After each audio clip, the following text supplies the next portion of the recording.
When it released, Final Fantasy VII changed what an RPG could be, with an incredibly vast and unique world, great characters, but most importantly, a breathtaking story. When Remake released, I was excited and hesitant, wondering if that game could truly capture the essence of what Final Fantasy VII really was. At least to me, it absolutely did, with amazing character portrayals, a beautiful recreation of Midgar, and offering a story that was not just a faithful retelling. The new twists on the story allowed the possibility for things to be different going forward. This gave me uncontrollable excitement. There were so many questions. Could we see more of Zack in the sequel? What is Sephiroth's endgame? But most importantly, what would happen to Aerith? Nothing was certain anymore, and I could not have been more happy. One thing is clear after finishing Rebirth: it will be a different game to every single person who plays it. For some, the ending will seem like a mess that ruins the story. For others, it will be a fun open-world game. To many, it will be an awesome game that faithfully retells the original with some twists. But to me, it is a masterpiece.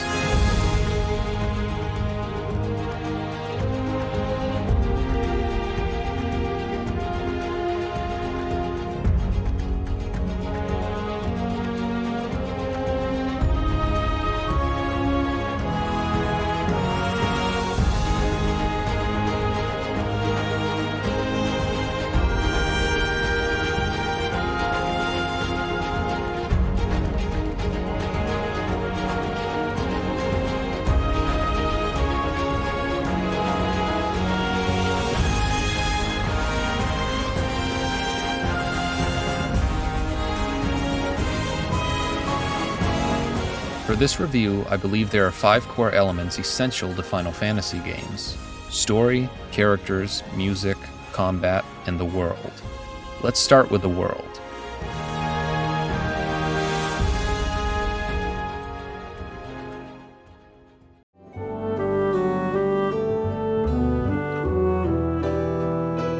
Ever since the original game, something that has been missing from Final Fantasy VII media has been the larger world of Final Fantasy VII, which is known as Gaia. No spin-off game, movie, or anime ever came close to capturing Gaia as a whole. However, in Rebirth, I am happy to say the world has come back and it has never looked better. The landscapes, vistas, towns, and other locations are simply beautiful, with masterful art direction. There is uniqueness and memorable locations everywhere. You see so much on your travels through Gaia, and the regions and landscapes are so vast it's ridiculous. You can see a giant cannon sticking out of Junon on the coast, the European-inspired town of Kalm, the resort town of Costa del Sol, the mountainous region of Nibelheim, the colorful gold saucer filled with variety, etc. The list goes on so much further than these, not to mention within the different regions there are smaller, unique points of interest. Speaking of the regions, each area or zone seamlessly transitions into the next, so you would be wandering the grasslands and you suddenly find that you have moved on to the next area. This really is a seamless open world that perfectly portrays Gaia. But what about the world from a gameplay perspective? Well, I am happy to say traversal is really fun and varied.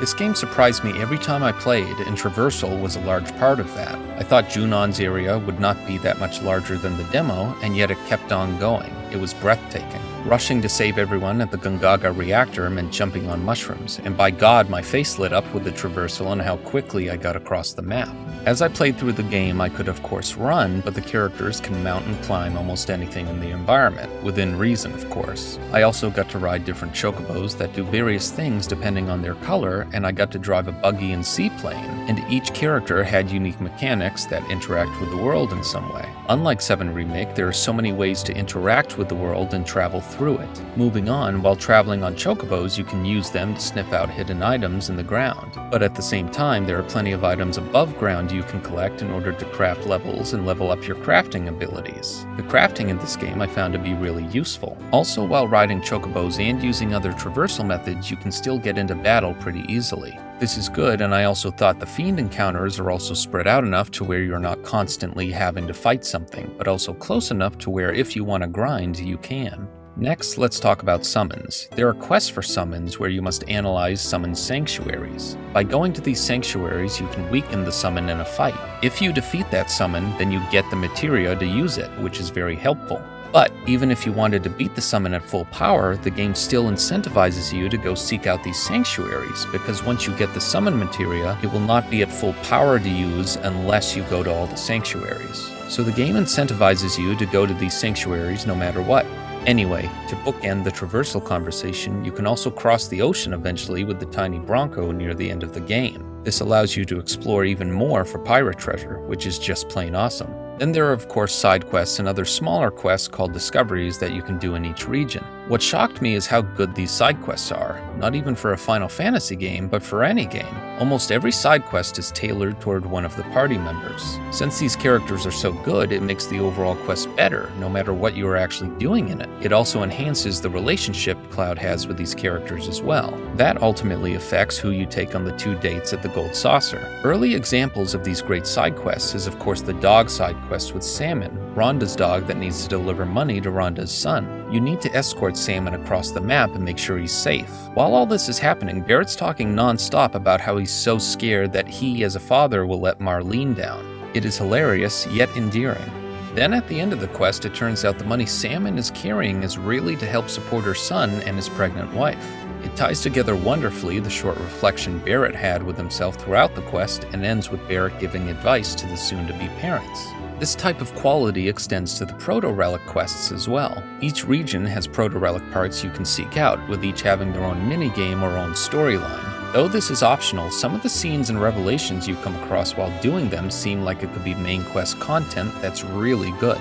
For example, Cosmo Canyon revolves around what happened to Wedge in Remake, while Nebel's Proto-Relic quests lead to so much importance. You get an ominous scene where Hojo finds out Chadley has been helping the party. You also come across Broden from Calm, who has succumbed to his degradation, leading to Cloud to start breaking down mentally. Oh, and Sephiroth shows up to summon Gilgamesh and to tell Cloud to get the Black Materia. This is all missable, by the way, and it's some of the best content in the game. It's ridiculous. Not to mention some quests have their own mini-games as well. Of course there's Queen's Blood, a super obsessive and fun card game with an interesting storyline, but there's also Mr. Dolphin's Race, or mini-games that show up after completing the quest like the Frog mini-game. And while on the topic, you'll randomly come across mini-games in the world on their own, such as playing the piano. Thus, when you take all the world's content and add it together, it ultimately incentivized me to go out and just explore. How often I would get distracted was ridiculous, and it speaks to the quality of the open world. In Remake and Final Fantasy XVI, exploration really was not a thing at all, but in Rebirth, it is rewarding and fun to explore, as a Final Fantasy should be. It really has been a long time since a Final Fantasy world has been so good and so well realized.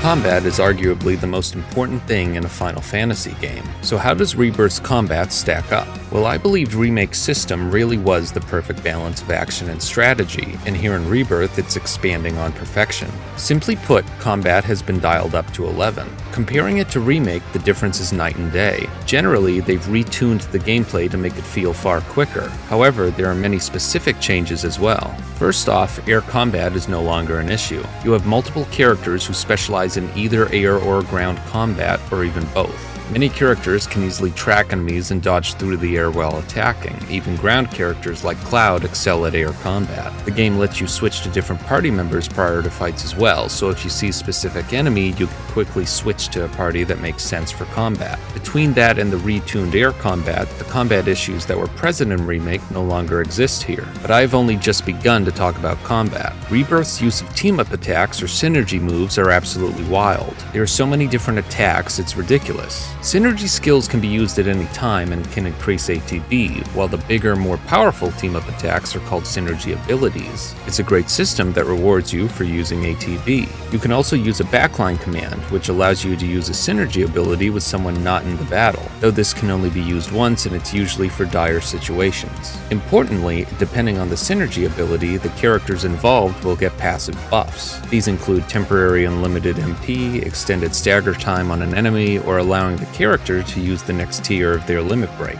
I found myself again and again using the synergy abilities strategically, especially in fights where I may need to use a lot of MP or use a higher level limit break that would help. Naturally, this all segues into the larger folio system that you use to learn the synergy skills and abilities. You can learn magic moves that do not expend ATB, spend points on permanent buffs to the characters, etc. Not to mention, you can also learn level 3 limit breaks, which are sick. Though Remake's upgrade system for weapons did not return, it auto-levels them up, with more materia and weapon buff slots opening up on weapons. With all the systems in Rebirth, the old weapon upgrade system is not really missed. But I cannot go further without talking about materia, the staple of Final Fantasy VII combat. Rebirth includes most of the materia you'd find in the original Final Fantasy VII and Remake. However, there is a lot of materia unique to Rebirth as well. So all in all, there is a ton of materia to find, and it provides nearly limitless combinations and potential for this combat system. However, there is one lacking feature. Just like Remake, we still don't have the option to do materia loadouts. Because of this, I spent a lot of time in the menus figuring out which character gets which materia. This definitely should have been a feature for this game. Now, moving on, I also want to talk about each character and their combat. Every character is unique. Cloud is a jack of all trades, Tifa is the heavy hitter you need to punish enemies who are staggered, Barret is great at long range, and Aerith is the magic-focused character who can heal and buff the party, as well as cast different kinds of wards that can make her OP. But the new characters are just as unique. Yuffie builds ATB ridiculously fast, she does not need any materia for elemental magic, and can close in on enemies quickly. She can also be both a long-range and close-range character as well, for either flying or grounded enemies. Red 13 is a tank that turns into a phenomenally powerful offensive character through his abilities. However, he can also heal and help the party instead of using offensive abilities. Then there is Cait Sith. He has abilities that can buff the party and hurt enemies, but a lot of what he does is luck-based. Ultimately, what this all amounts to is a combat system that can be customized in ungodly ways, allowing for various playthroughs that feel unique and, quite frankly, fun.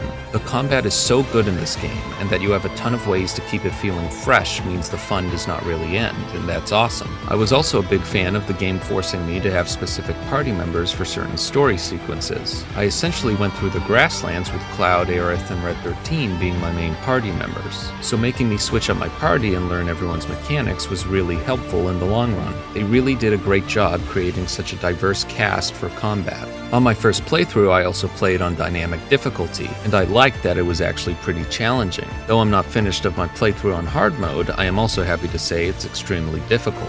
Overall, Rebirth has expanded and improved upon Remake's combat and its systems in every way. It is truly the gold standard for modern Final Fantasy combat, and it should be used and built upon moving forward for future Final Fantasies.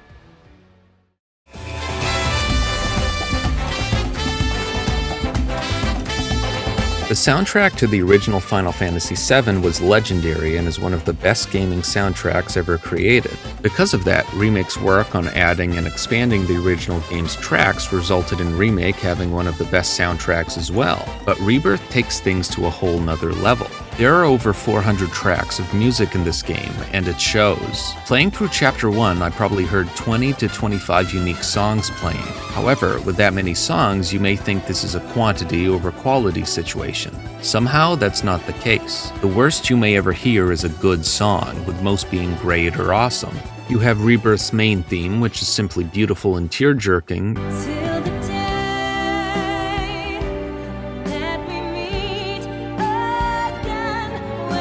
You also have multiple beautiful renditions of the original game's songs, Remake's new songs and renditions, and new Rebirth songs as well. But it doesn't stop there, as there are many battle tracks that perfectly sync up to the world theme playing in each area. Since each area has a different world theme, they have different battle themes that coincide with each one. So when you go into a battle, the battle theme starts playing and flawlessly transitions back to the world theme after the battle.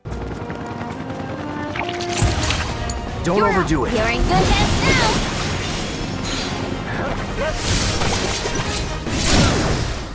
now! Personally, I had so many moments of pure joy because of this soundtrack. Hearing the themes of Cosmo Canyon, the Junon Parade, and Gold Saucer were all nostalgic and amazing. while new music like Ungaga's main theme stopped me in my tracks with how unique and great it was. And don't get me started on the jazz music used like the Queen's Blood theme, it's incredible. The variety of music genres is mind-boggling, and even the music I use in this review is just a small taste of what Rebirth has to offer. The budget and supreme quality of this soundtrack is unheard of in video games, and the bar has been raised for everyone else. There is so much more I can say, but at the same time, there's nothing more I need to say. This is the best video game soundtrack of all time, and it's not even close. Who ties what rose? The one and only Yuffie!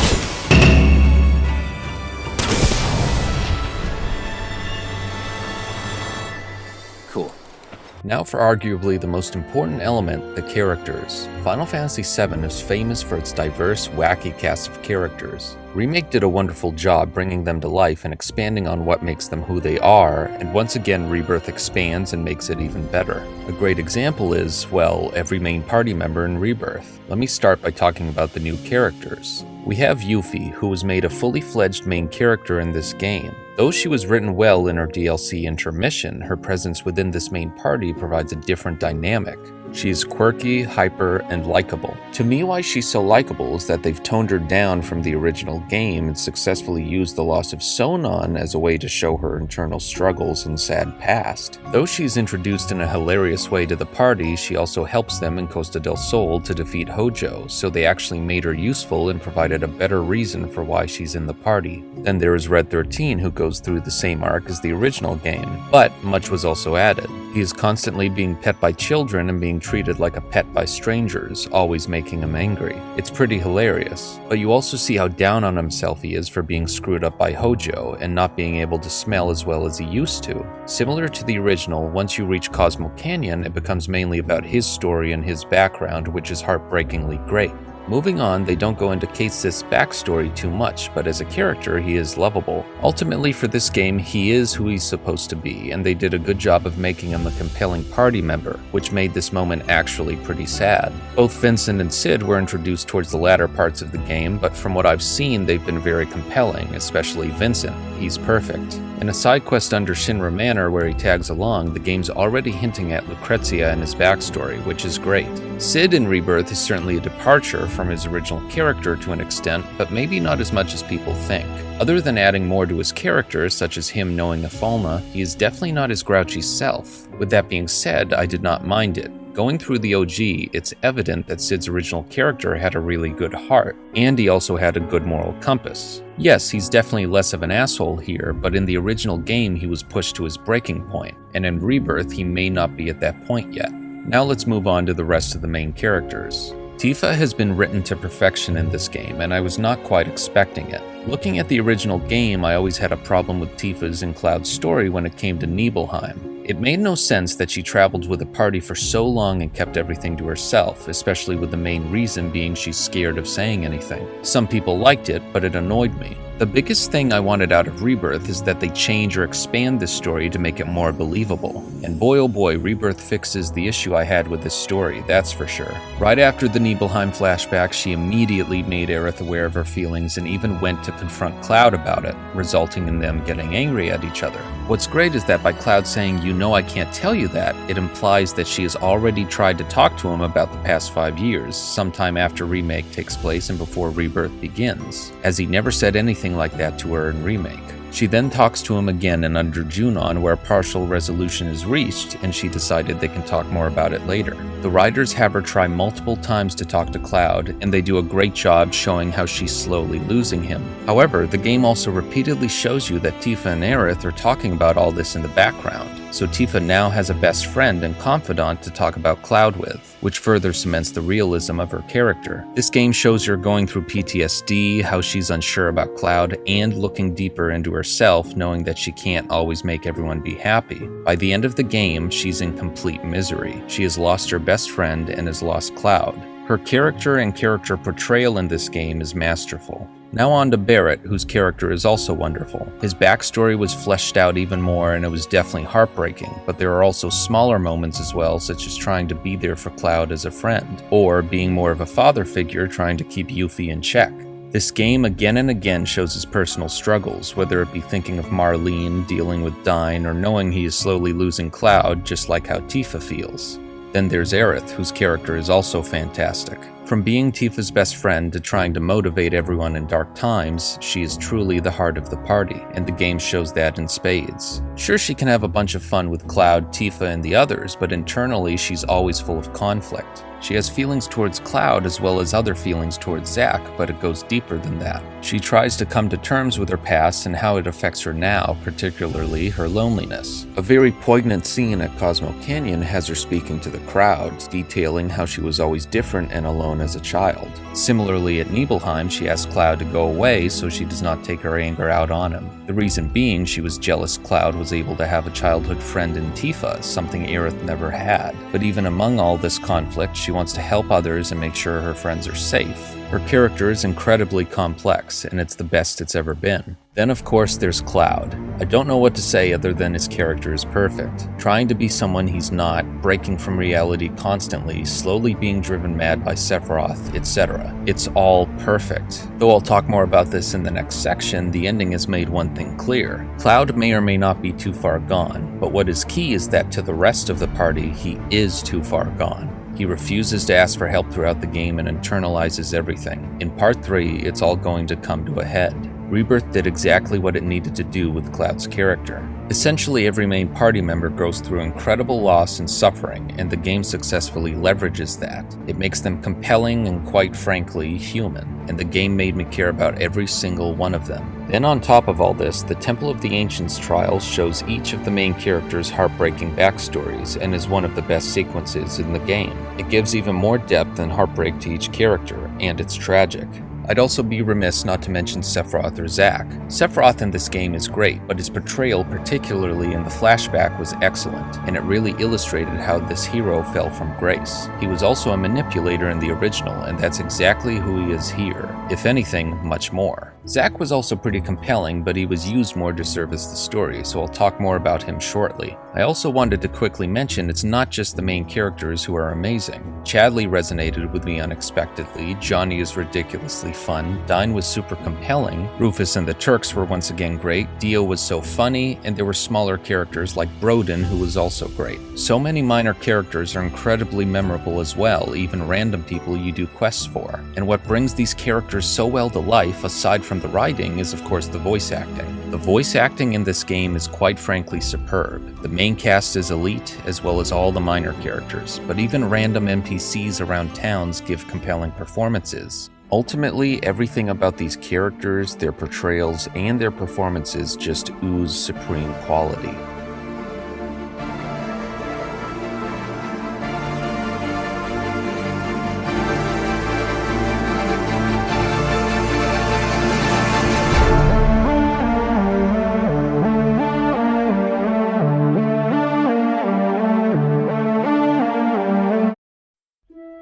Thus we come to the story. For a 35 to 40 hour story, it's paced incredibly well. You'll go through the flashback, then start the open world journey in the next chapter. Following this, you will have a huge story event at Junon, but then immediately have another important story event in the next chapter on the boat to Costa del Sol. Then you'll have another one in North Corel, then Gold Saucer, and on and on and on. Of course, it makes sense that everything's paced so well as they are redoing the original story, so they have a good blueprint. Every time a new chapter occurs, you're pretty much going to a new dungeon, area, or new region, and the story keeps progressing. But it's more than just simple pacing done well. What I mean is, on top of this well-paced grand story and these huge moments, there are also small, awesome moments between the main party. Sure, the pacing and set pieces are awesome, but these character moments are what makes Final Fantasy so great. And in Final Fantasy VII Rebirth, these character moments are everywhere. Tifa and Aerith share so many moments together and shows just how much they're best friends. As previously mentioned, Cloud and Tifa's moments regarding the flashback are great,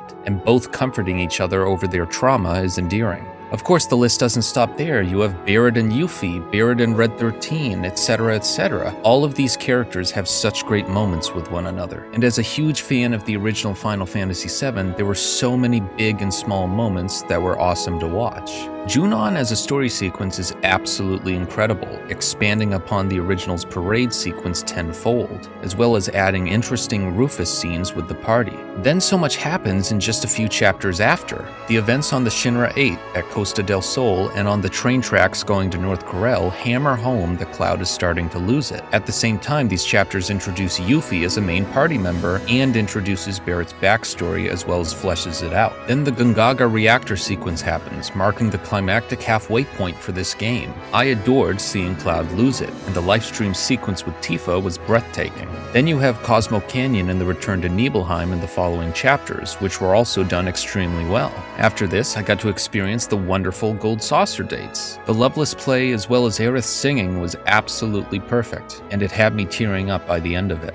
And lastly, to conclude the game, you get to take the tiny Bronco across the whole ocean to go north to the Temple of the Ancients. The point of no return happens, and there's nothing left except the end of the game, the Temple of the Ancients and the Forgotten Capital. I say the end of the game, but really so much happens in these last two chapters. The trial sequence in the Temple of the Ancients was so poignant and sad, and Aerith and Cloud's dream date was very touching. And then of course there is the actual end of the game, which I will discuss more later. But ultimately, there are so many moments I am missing, and all these moments happen constantly throughout the story. As a Final Fantasy VII fan, I ate all of it up. I had waited so long to see all these scenes be fully realized, and they were all more than I could ever ask for. The overall story is also great in quality since the original was so good. However, they did keep the original game's mysteries and intrigue intact while also introducing new ones. And adding more background about the Whispers and the Gi was so interesting to me as well. Even Temple of the Ancients was expanded greatly and turned into a mega dungeon, and it was a journey on its own. However, there are many changes and expansions to this story. For example, it had the courage to start the game with Zack instead of the flashback, which was a shock to me, but I definitely loved it. But while I'm on the topic, let's talk about Zack, another addition, because I really haven't talked about him at all. Overall, I did like that they kept his scenes pretty short and scattered them throughout the story. I thought all his scenes happened at appropriate times too and were extremely well done. With that being said, there needed to be more of him. His story was significant, but for a character on the main box art, I needed more time with him. I would have loved more gameplay sequences from his side as well, because he is super fun to play. For example, you cannot introduce him at the beginning of the game and then wait until chapter 7 to update us on his side of the story. It's way too long. Yes, there's always part 3, but still, it's a definite criticism here. Anyway, I guess at this point it would be impossible to talk about the story without mentioning the end. I completely understand why some do not like the ending, but for me personally, I really loved it. There could be a whole video detailing why, but essentially, even though it's so different, I was always on board with what the developers' vision had been for this remake trilogy. I trusted them and wanted to see what they would do. In a metaphorical sense, I told the developers to put me on the ride that they want me to go on. So when I was experiencing the ending, I focused on what was happening in front of me. I did not think about the original game. I did not stop to think about theories or anything. I was confused as it played out in parts, but I trusted the developers and knew this is how I was supposed to feel. Because of all of this, the ending hit really hard and I went on an emotional roller coaster. My heart was beating out of my chest as Cloud was walking to the altar as Aerith prays. My hands were shaking throughout the ensuing scene. I started crying like a baby fighting Phase 1 of Jenova with Aerith's theme playing, and I was in awe fighting with different parties against Jenova and Sephiroth, essentially reenacting the end of the original game. I was also giddy when Zack came to team up with Cloud, and completely lost it when Aerith came to fight Sephiroth at the very end. Seeing Tifa and Barret no longer trust Cloud in the end is heartbreaking, and I was skeptical whether this game would end with the characters being at their lowest points, and it definitely does. So by the very end, when Aerith and Cloud are reenacting what they said to each other outside the Sector 7 slums, I was emotionally drained. But after all this, it was Aerith saying a final goodbye goodbye that killed me, a goodbye we never really got to have in the original. Now, of course, I'm not talking about theories, and who knows where the story goes from here, and she'll probably be in part 3, yet regardless, it's an ending that destroyed me. When the credits rolled, I cried through most of it. I was speechless, confused, sad, conflicted, but also undeniably happy. It was an experience, one that I will never forget. Honestly, there's so much in the ending to unpack and so many scenes I loved, but it's all too much to talk about here. All I want to say is that I loved it, and it has me looking forward to part 3 and how everything concludes. So to finish this section, I'll simply say the story amazed me in every way possible. The whole time I played, it felt like I had only played for a few hours. When I entered Temple of the Ancients, I was around 80 hours in, yet it felt like 10 hours. However, when I beat the game and saw Chapter Select and Chapter 1 as an option to begin again, it felt like a lifetime ago. It was so daunting, the idea of going back and playing from the beginning, and that is a good thing. It is rare to see a game successfully portray such a grand, epic story that makes me feel that I truly went on such a long journey. It is a special feeling I do not experience often in gaming, but Rebirth really is this special. In totality, Rebirth excels in each core element I have talked about. The world is engaging, fun, rewarding, beautiful, and so much more. The combat is incredibly strategic, yet varied, with every character having a unique way of fighting enemies. The music alone is jaw-dropping and masterful. The characters and character portrayals have never been better. Last but not least, the story truly is magnificent, and I was left in awe every chapter. Somehow they kept one-upping themselves and kept surprising me in a story that I know all too well. This game really does leave me amazed. Other than these core elements, there are still things to be mentioned. A huge thing about Rebirth, if you have not noticed, is that it is truly a game of options. The materia system is all about options and customization. If you don't want to learn everything about the deep combat system, you do not have to. You can grind and brute force your way through the game. There are so many optional mini-games or side quests you never have to touch if you don't want to. And if later on in the game you do want to go back for them, then you can. The game gives you that option. You don't want to play the Queen's Blood competition on the boat? That's okay, you can opt out. You think a zone is too big? You don't need to explore everything. You can also choose how to respond to party members as you move through the story, allowing you to choose who you want on the date. And after all this, if you beat the game, you get even more options. Decide if you want to do side quests from the beginning. Choose who you want for the dates. Select whether or not to play the Zack scenes, since there's not really much gameplay to them. You even get to have different costumes for a new playthrough.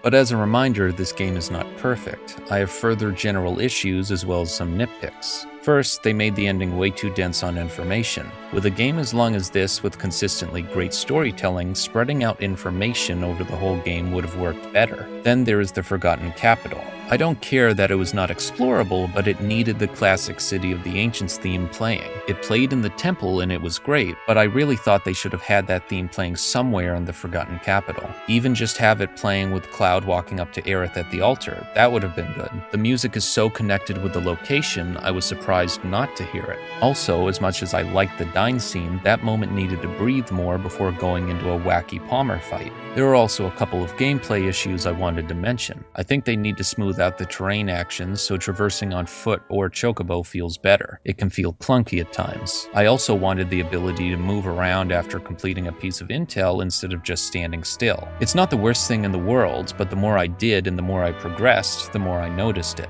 Also, as far as dungeons go, almost all of them were great, except the Kate Sith dungeon. Now, I did not think it was awful, but it seemed unnecessary and a bit long with poor throwing mechanics. Moving on, most mini-games are fun and well thought out, but there is a certain 3D brawler mini-game that is not great. There were a couple others I did not love as well, but at the end of the day, the ones I did not like were all optional, so it's not the biggest deal. There are also a couple performance issues. I played on graphics mode and it was beautiful. It maintained 30 FPS everywhere in the world and in almost every fight I had. The performance mode is something people complain about, though there's been a patch for it. At least on smooth mode, the game does look better than it did. With that being said, I do hope there will continue to be patches for the game to further enhance the graphics and performance in the future. But even if that's not the case, the game is perfectly playable as it is right now. Now, as far as pop-in goes, I never really cared that it was happening because almost every game has pop-in. Yes, Rebirth has more of it, but neither that nor the other issues I mentioned really made the experience worse for me.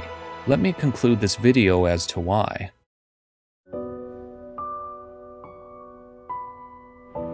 A game that is a masterpiece is not one that is perfect. No game is flawless, so going into a game expecting perfection will leave you with disappointment. A game can be a masterpiece and still have flaws, some small and some large. For me, it is not about having the least amount of flaws, but instead having the highest highs. And that's how I look at this game. Final Fantasy VII Rebirth had the highest of highs I've ever experienced in a game, and they kept coming one after another. Before the game released, I had so much hype and such high expectations. All I would talk about at home is Rebirth and how excited I was. My wife would ask me, "What if the game is not that good? What if it does not meet your crazy expectations?" but I always said, it will, I know it will, and ultimately it did that and so much more. My first playthrough of this game was an experience I will never forget, a period of my life I'll remember forever. From the beginning until the end, this game brought me nothing but joy. The night I finished, I texted my wife, brother, and others who were waiting to hear back about my final thoughts. I thought about what I would say. Is it one of the best Final Fantasies? Is it a 10 out of 10? Is it in my top 5 games of all time? After a few minutes, sitting there as the credits rolled, I knew deep down there was only one thing I could say. I simply said, "This is the greatest game I have ever played."